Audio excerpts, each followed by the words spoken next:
This meeting is being recorded. There we go. Yeah. So, welcome everybody to the second episode of the Total Report with James and Jeremy. Last week was inaugural episode, recorded on Thursday. I didn't quite get it up on Apple Podcasts because I'm fucking bad at technology, but it is what it is. We did get it up on YouTube, so you can go check that out over on the YouTube. I will link it below. And it's also up on Podbean. So if you do want to go listen to just the audio instead of seeing our faces, which I'm not sure why you'd want to do that, but you can do that if you want to over on Podbean. Last week we talked a little bit about PGA and XFL coming up. We talked about some thoughts on ownership in PGA and a little bit of strategy there, but mostly we just talked about things that were going to be really, really bad. You had some pretty good calls though, right? Like you probably ended up having an okay week in PGA. Yeah, I wish I could say it was. I guess it was a winning week because I cashed my 444 ticket, min cash there. Got 31st in the millie, so grabbed some extra Ks there. But in large field GPP, I was down about like 20%, which is for a losing week isn't too bad. But definitely had some good calls there. Felt good about my builds. Sometimes it just doesn't happen, but overall winning week in PGA for sure. Yeah, I had a winning week too. I only had a 5 out of 6. Yeah, I had gone wrong, and it's like there's so many people are like, yeah, I'm gonna play Rory or I'm gonna play what I can't lay or I don't know whoever the other expensive one. It's like Xander. Oh yeah, Xander, yeah, and John Rahm is just a god right now. He's so good. He was 13% owned. He's like 17% owned in the 88.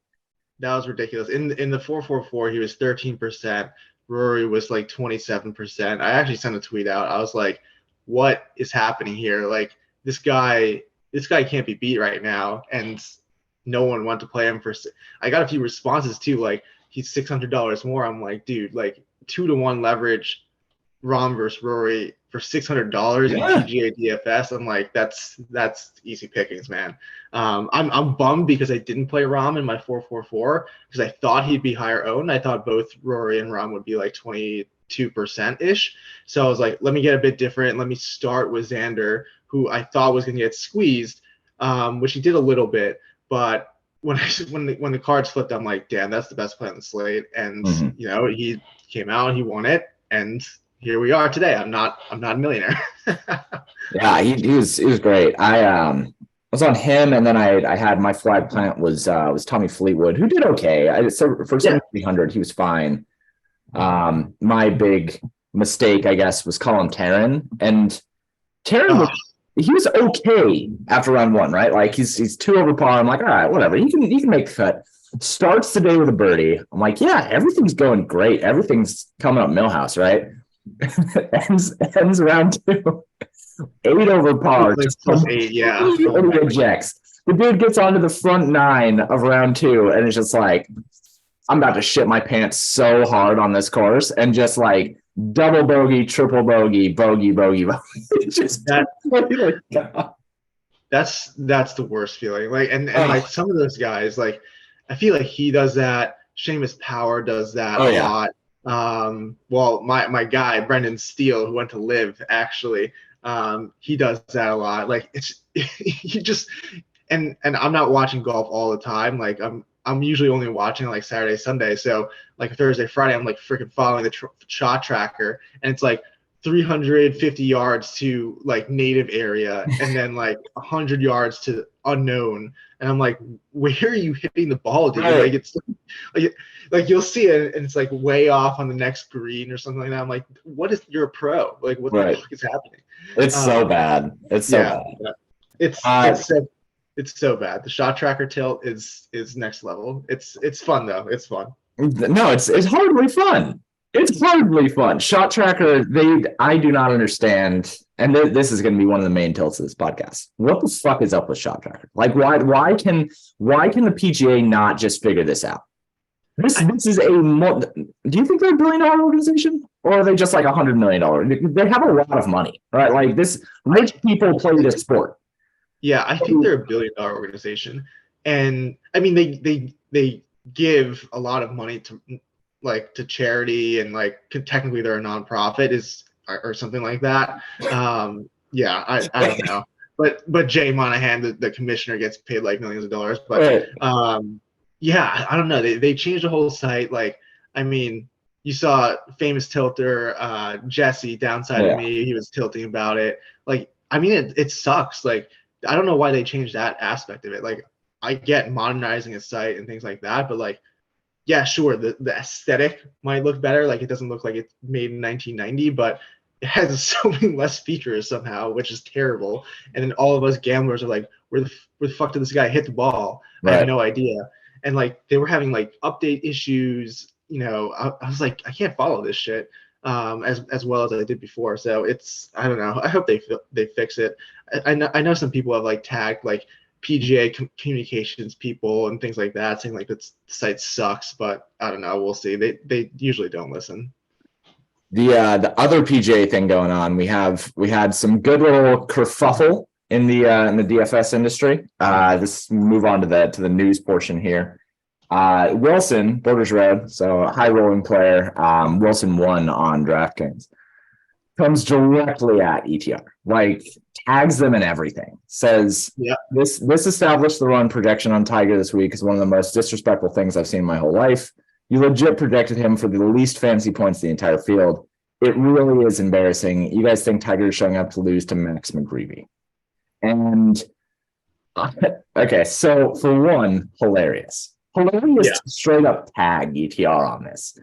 In the subtweeting, like he just said, fuck it, I'm just gonna go through the throat. And then the other part of this is he was projected for the worst in the field. Yeah. And for me, over at Paydirt, I had him projected for the third worst in the field. So I'm going to give myself a pat on the back a little bit there and say I'm happy to be at least like in the same ballpark CTR. But at the same time, like, I understand the tweet. I get it.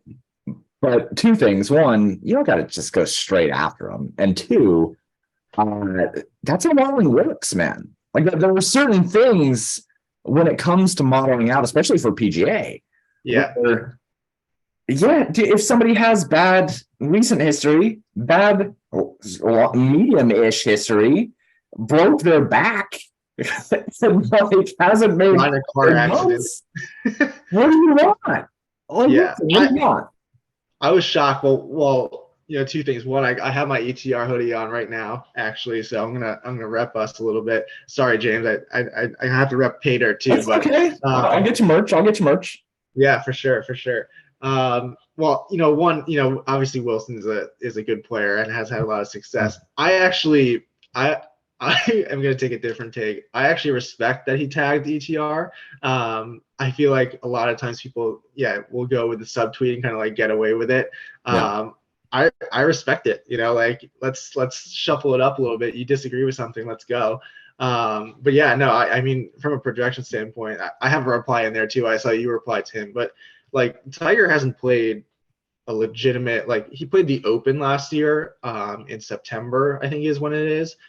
He shot a +9 and the cut was like +2 or +1, and he was not even close. And okay, European like links are a little bit different than like American PGA courses, but like that was his last result. His result before that, he withdrew at the Players, which is in like March of last year. So he hasn't had a legitimate result for at least a year where he's actually done anything. The guy's 48 years old. One of the things Rufus said on the show, which he's, obviously he's powering the ETR projections. He was like, yeah, like this projection is a little bit shaky because I don't have any data on him for like the past, like, legitimate data for like past like year and a half. So what am I supposed to do? I don't want to project him well and then have you guys play him and he just like, goes out there, like can't walk and like, withdraws after like half a round. So to me, I thought the projection was fine. Obviously he made the cut, played great, like into day 4. Sometimes you're wrong, but like it was interesting the way he came at it. Like I didn't think he would get so like passionate about just like one player. I mean, I guess it's Tiger, he's the GOAT, so it's a little bit different. But here's the thing. I think that there's two sides to this. One, algorithmically, you can only do so much. So Rufus, and I'm actually surprised that Rufus was going to even talk about and say something about the Tiger projection, because when you have a system that has been proven to be profitable over time and has proven to be something that makes people money over time and makes himself money specifically, you don't really need to defend it. Like, you don't really need to say, like, yeah, I mean, this projection looks bad, but you never know. Like, that's just not how you approach it. You say, yeah, the projection is bad because of this. Derek Carty is somebody who lives and dies by that. Like, he will look at his model and he'll say, this is what the model says. If you don't trust this part of the model, you don't trust any part of the model. So it's the same thing here with Tiger.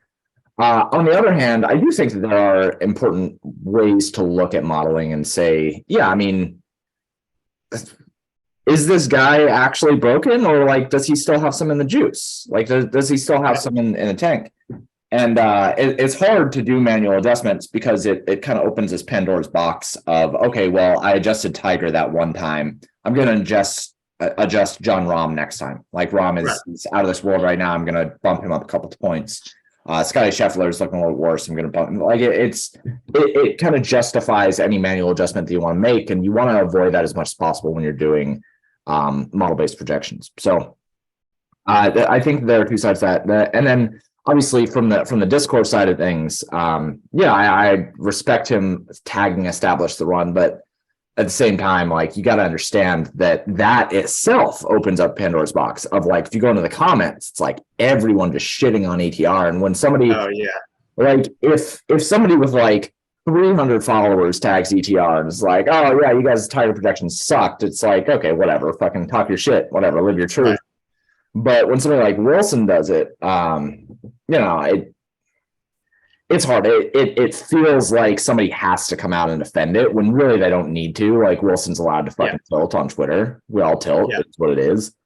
And I think that, I don't know. I would have gone about it differently. I guess I would have said something maybe in the Discord or so. I would have just straight up tagged DTR. Knowing the platform that he has, I think that it's about the platform rather than just the tagging. Yeah. Yeah, I mean, it's interesting. I mean, like, people are gonna be people, right? So I guess sometimes he just went for it. He did send a follow-up tweet after about like Luke List or something, and then like was like, I think he said something like, oh yeah, just so everyone's clear, like I think ETR is like pretty good overall. But yeah, you look at the comments and you get all sorts of people and they're like, can't believe people use ETR and like 2023. I'm like, damn, like, it hasn't been around that long. Like what do you think we were doing like in 1990 or something? But yeah, I mean, people just want to like get pissed off on Twitter. That's kind of what it's for. So I guess you kind of just roll with it.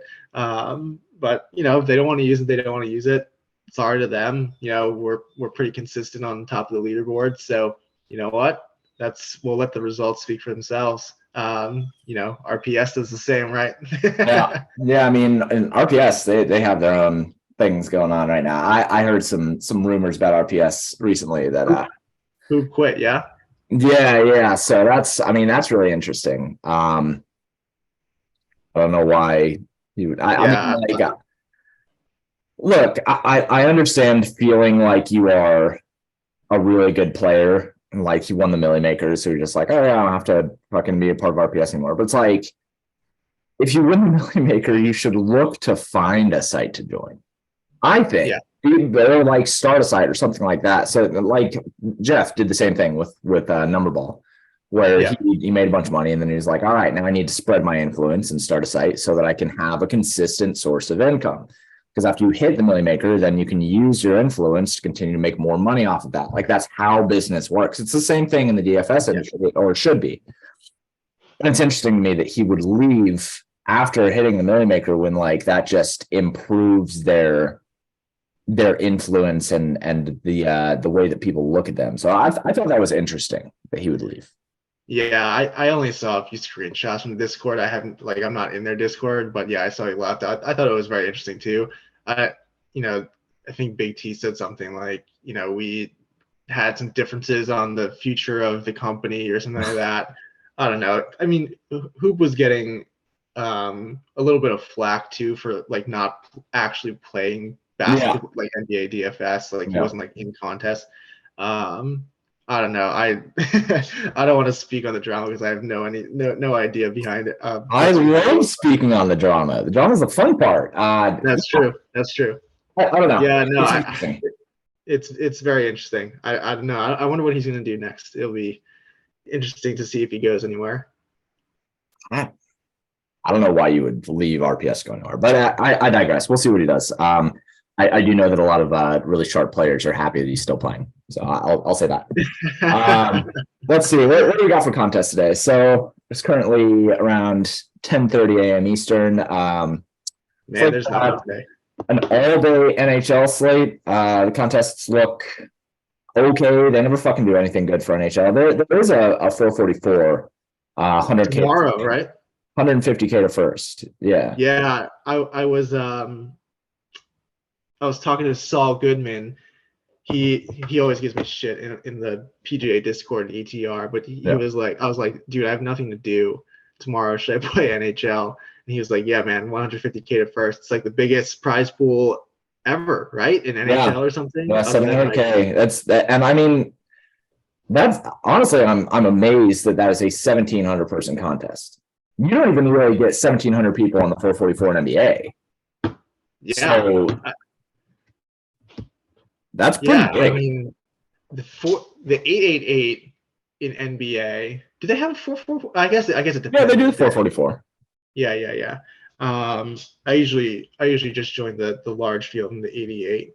But yeah, the 444 doesn't have that many people. That's a lot of people. That is, yeah, and that's twice the size of the NBA one. NBA one price pool is usually around 500K. This one's 700K. That's good contest.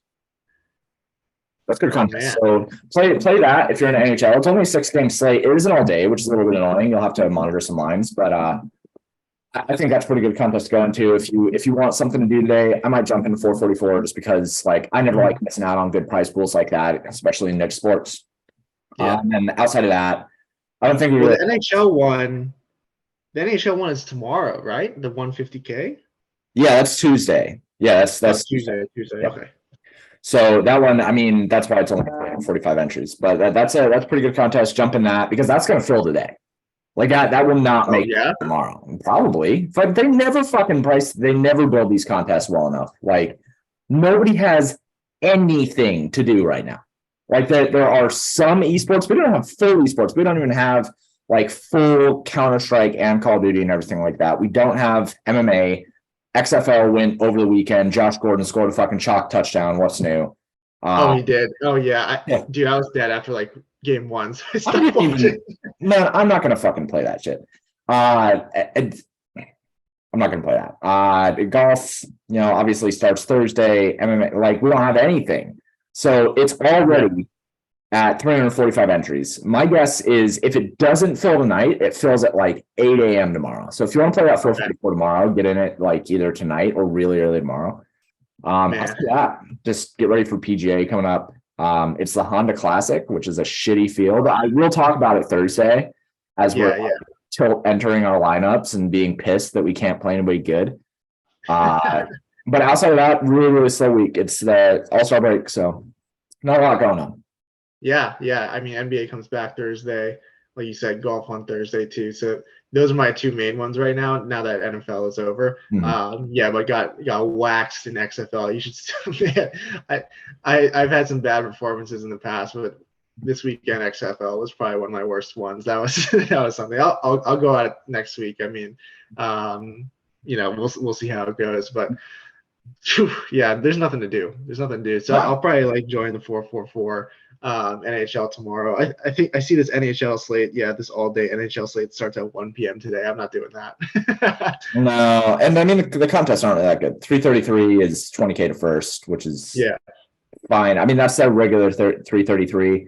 There's extra 5K in the 15 up to 25. So if you want to play, like go do your thing. But mostly today should be a good day. I'm gonna go down to Nashville. Take the kid down there. Margaret is in Chicago, so it's just me in Damascus until Wednesday. So nice. Gonna go down to Nashville, hang out for a bit, and then probably hit that 444 tomorrow. So that's what's going on. Hit on some news. You got anything to close with? Any thoughts? Any pieces of knowledge that people should have? Let's see, thoughts. Not too much today. I mean, like, I think that this time is a good time to take a break if you're a consistent DFS player. I know, obviously we're going to get a lot of Paydirt subscribers watching this. I usually use the All-Star break as just like a time to just chill out. Obviously I do golf now, but golf DFS is a little bit more chill. I'm not like doing too much stuff. I do play Showdown too, but yeah, I mean, I use this time to just reset, spend some time with my family, and just like do something else other than DFS. And I have a full-time job too, so it's nice to have President's Day off. I'm like, this is my time to relax. So I would suggest doing the same for all of you. Mental health is important. Mental health is absolutely important. And speaking of mental health, I will go into some macro stuff about the world here with my closing thoughts. It is hard being a young person in the world right now, I think.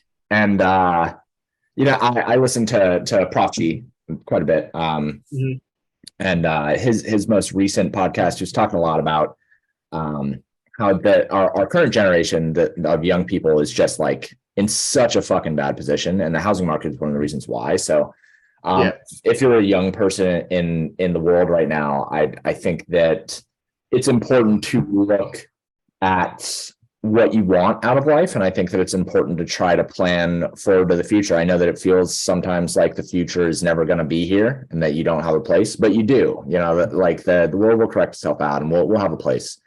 It's important not to get too down on the state of things right now. So keep your head up, keep trying to grind forward and find something that you love to do. Our generation is not going to contribute to the world the same way the past generations have. Our generation is going to contribute to the world in the way that we love to do things. So keep your head up, keep being awesome. And that's going to close out this podcast. Again, this is the Tilt Report with James and Jeremy.